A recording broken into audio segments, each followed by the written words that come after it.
श्री गणेशाय नमः। गणपति बाप्पा मोरिया। प्यारे भक्तों, आज बुधवार के दिन विघ्नहर्ता मंगलकर्ता भगवान गणेश जी की पूजा अर्चना की जाती है। आज के दिन प्रथम पूजनीय भगवान गणेश जी के मंत्रों का जाप या श्रवण करना बहुत ही फलदायी होता है। प्रिय भक्तजनों, विघ्नहर्ता मंगलकर्ता भगवान गणेश जी जिस व्यक्ति पर अपनी कृपा दृष्टि रखते हैं, उस व्यक्ति का कोई भी बाल भी बांका नहीं कर सकता। प्यारे भक्तजनों, गणेश भगवान ही एक ऐसे देवता हैं जो हमेशा सबसे पहले पूजे जाते हैं। चाहे आप कोई भी कार्य करें, उनके बिना किसी भी कार्य की शुरुआत नहीं हो सकती है। और गजानन महाराज को सबसे अधिक प्रिय है उनके मंत्र। जो व्यक्ति गणेश भगवान के मंत्रों का जाप करता है, वो अपने जीवन में सदा ही खुश रहता है। प्यारे भक्तों, आज हम आपको गणेश भगवान का एक छोटा सा मंत्र सुनाने वाले हैं। इस मंत्र का केवल आपको 108 बार के लिए ही जाप करना है। और यदि आप इस मंत्र का जाप 108 बार के लिए नहीं कर सकते हैं, तो प्रिय भक्तों, इस मंत्र का जाप आप केवल 21 बार करें तो भी आपको इसका पूर्ण फल प्राप्त होगा।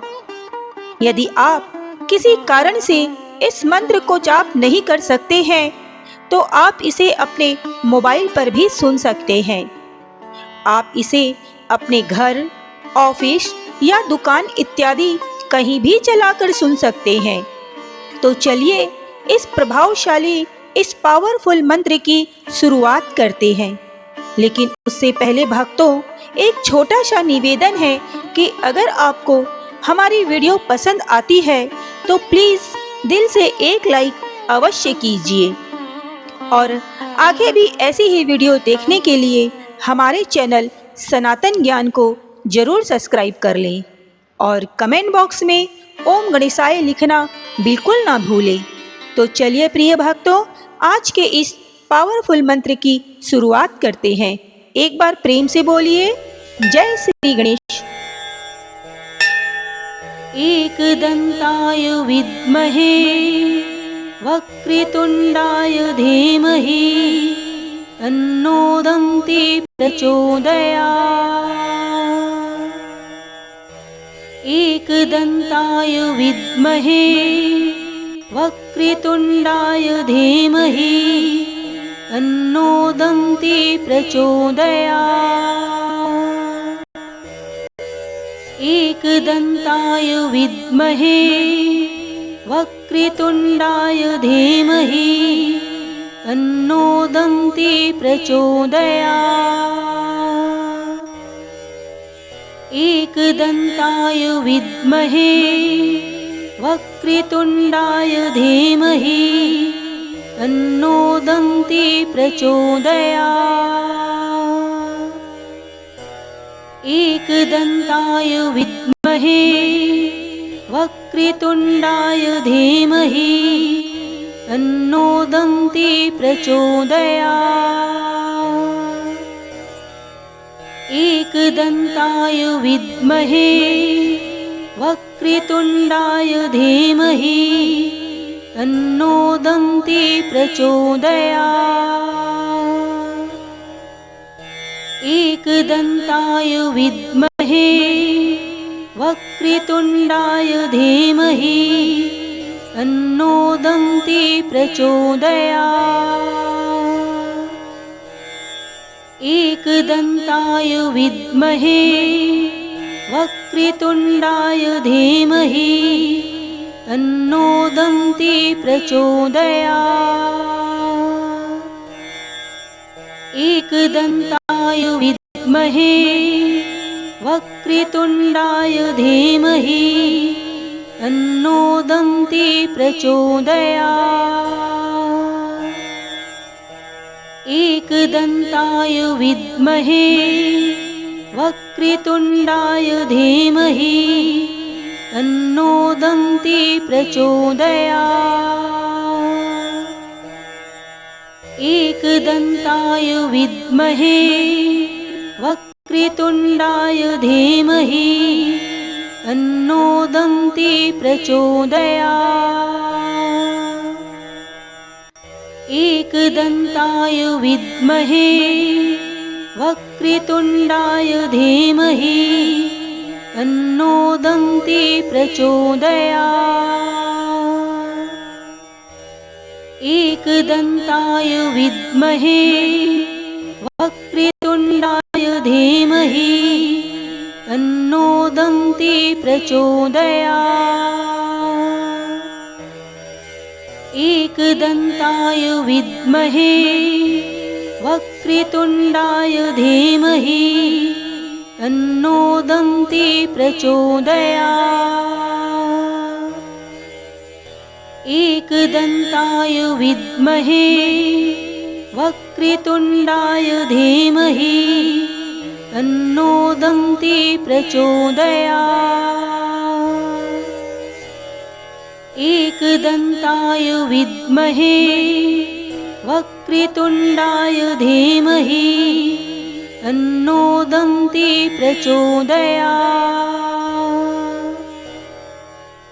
एकदन्ताय विद्महे वक्रतुण्डाय धीमहि तन्नो दन्ती प्रचोदयात्। एकदन्ताय विद्महे वक्रतुण्डाय धीमहि तन्नो दन्ती प्रचोदयात्। एकदन्ताय विद्महे वक्रतुण्डाय धीमहि तन्नो दन्ती प्रचोदयात्। एकदन्ताय विद्महे वक्रतुण्डाय धीमहि तन्नो दन्ती प्रचोदयात्। एकदन्ताय विद्महे वक्रतुण्डाय धीमहि तन्नो दन्ती प्रचोदयात्।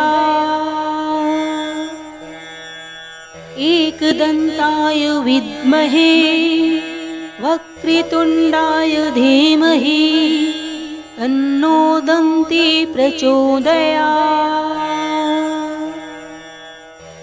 एकदन्ताय विद्महे वक्रतुण्डाय धीमहि तन्नो दन्ती प्रचोदयात्। एकदन्ताय विद्महे वक्रतुण्डाय धीमहि तन्नो दन्ती प्रचोदयात्।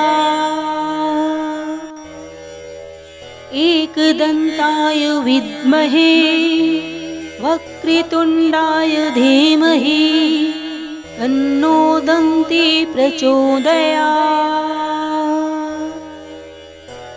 एकदन्ताय विद्महे वक्रतुण्डाय धीमहि तन्नो दन्ती प्रचोदयात्। एकदन्ताय विद्महे वक्रतुण्डाय धीमहि तन्नो दन्ती प्रचोदयात्। एकदन्ताय विद्महे वक्रतुण्डाय धीमहि तन्नो दन्ती प्रचोदयात्। एकदन्ताय विद्महे वक्रतुण्डाय धीमहि तन्नो दन्ती प्रचोदयात्। एकदन्ताय विद्महे वक्रतुण्डाय धीमहि तन्नो दन्ती प्रचोदयात्। एकदन्ताय विद्महे वक्रतुण्डाय धीमहि तन्नो दन्ती प्रचोदयात्। एकदन्ताय विद्महे वक्रतुण्डाय धीमहि तन्नो दन्ती प्रचोदयात्। एकदन्ताय विद्महे वक्रतुण्डाय धीमहि तन्नो दन्ती प्रचोदयात्।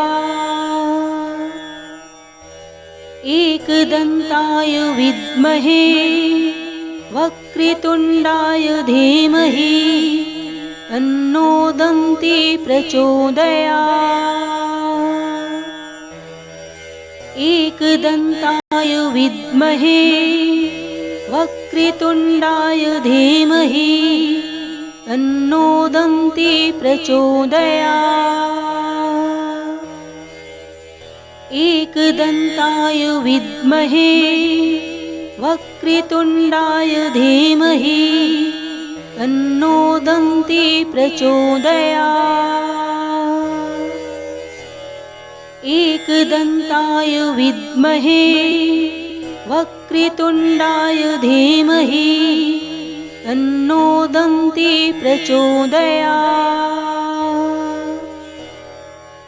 एकदन्ताय विद्महे वक्रतुण्डाय धीमहि तन्नो दन्ती प्रचोदयात्। एकदन्ताय विद्महे वक्रतुण्डाय धीमहि तन्नो दन्ती प्रचोदयात्। एकदन्ताय विद्महे वक्रतुण्डाय धीमहि तन्नो दन्ती प्रचोदयात्। एकदन्ताय विद्महे वक्रतुण्डाय धीमहि तन्नो दन्ती प्रचोदयात्। एकदन्ताय विद्महे वक्रतुण्डाय धीमहि तन्नो दन्ती प्रचोदयात्। एकदन्ताय विद्महे वक्रतुण्डाय धीमहि तन्नो दन्ती प्रचोदयात्। एकदन्ताय विद्महे वक्रतुण्डाय धीमहि तन्नो दन्ती प्रचोदयात्। एकदन्ताय विद्महे वक्रतुण्डाय धीमहि तन्नो दन्ती प्रचोदयात्। एकदन्ताय विद्महे वक्रतुण्डाय धीमहि तन्नो दन्ती प्रचोदयात्।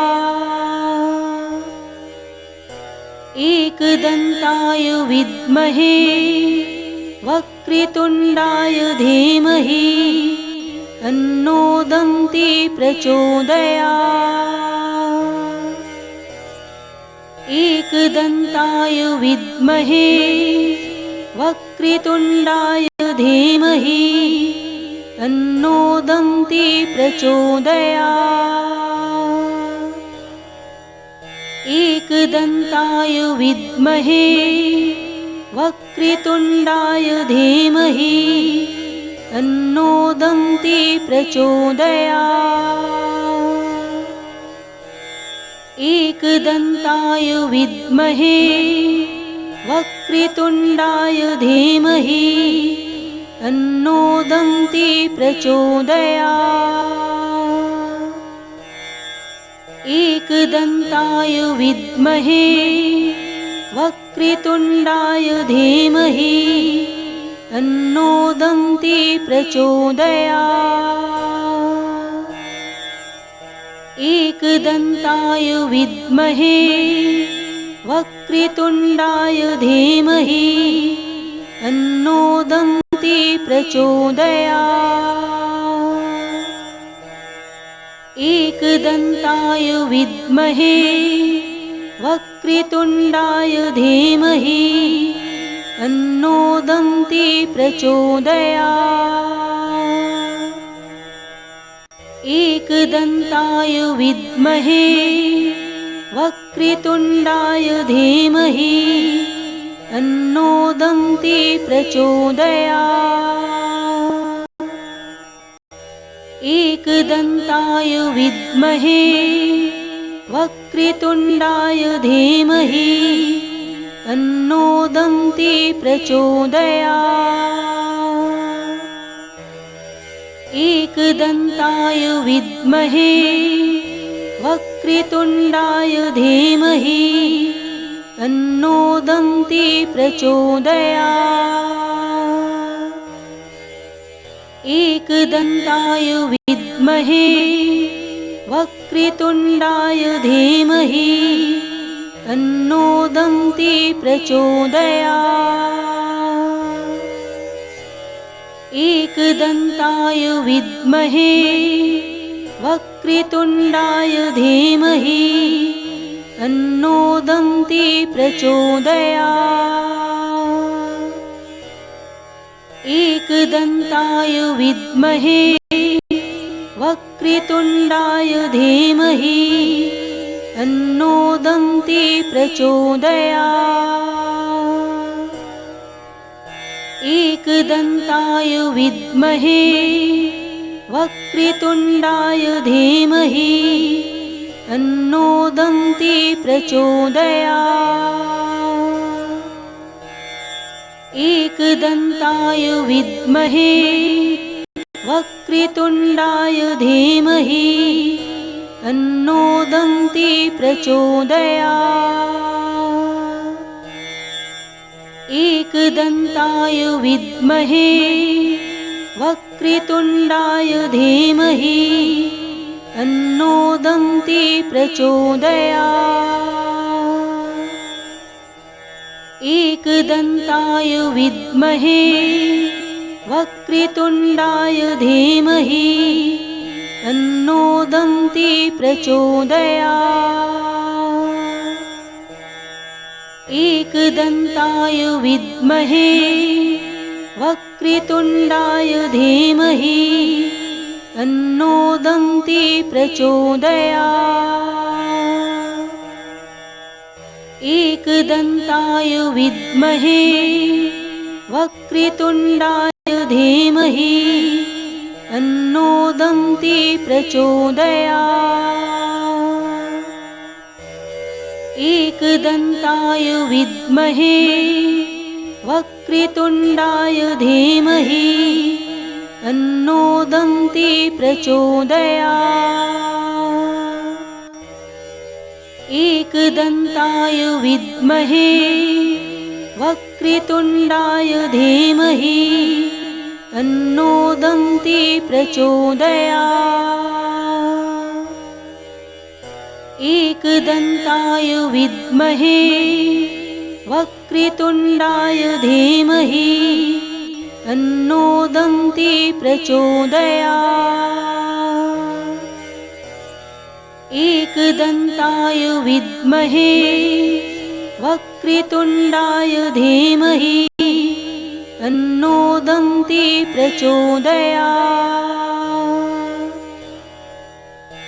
एकदन्ताय विद्महे वक्रतुण्डाय धीमहि तन्नो दन्ती प्रचोदयात्। एकदन्ताय विद्महे वक्रतुण्डाय धीमहि तन्नो दन्ती प्रचोदयात्। एकदन्ताय विद्महे वक्रतुण्डाय धीमहि तन्नो दन्ती प्रचोदयात्। एकदन्ताय विद्महे वक्रतुण्डाय धीमहि तन्नो दन्ती प्रचोदयात्। एकदन्ताय विद्महे वक्रतुण्डाय धीमहि तन्नो दन्ती प्रचोदयात्। एकदन्ताय विद्महे वक्रतुण्डाय धीमहि तन्नो दन्ती प्रचोदयात्।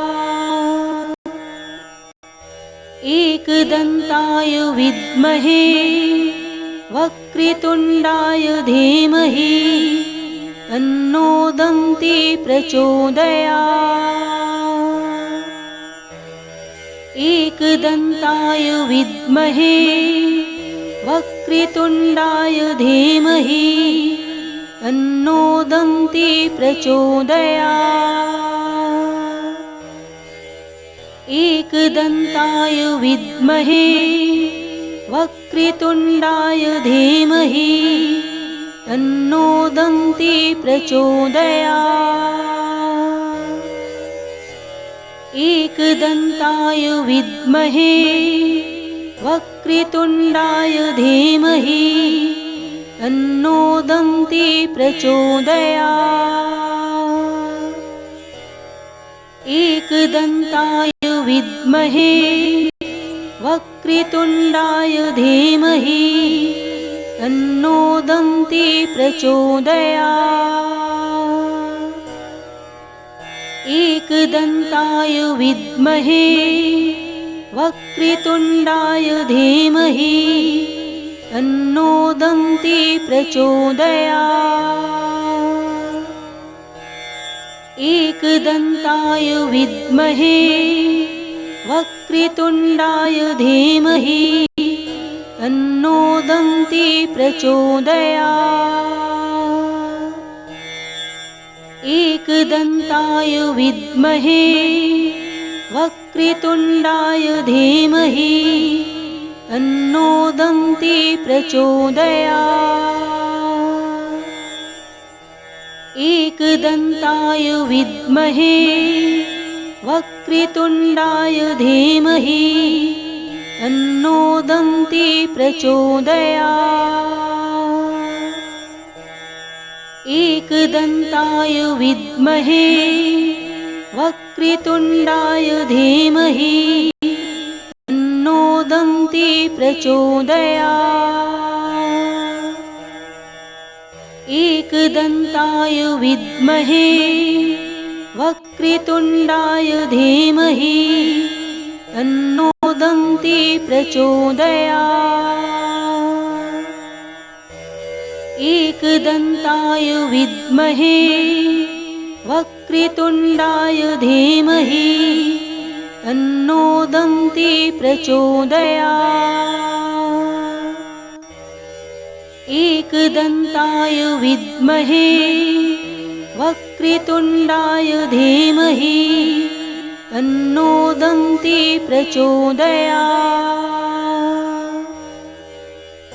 एकदन्ताय विद्महे वक्रतुण्डाय धीमहि तन्नो दन्ती प्रचोदयात्। एकदन्ताय विद्महे वक्रतुण्डाय धीमहि तन्नो दन्ती प्रचोदयात्।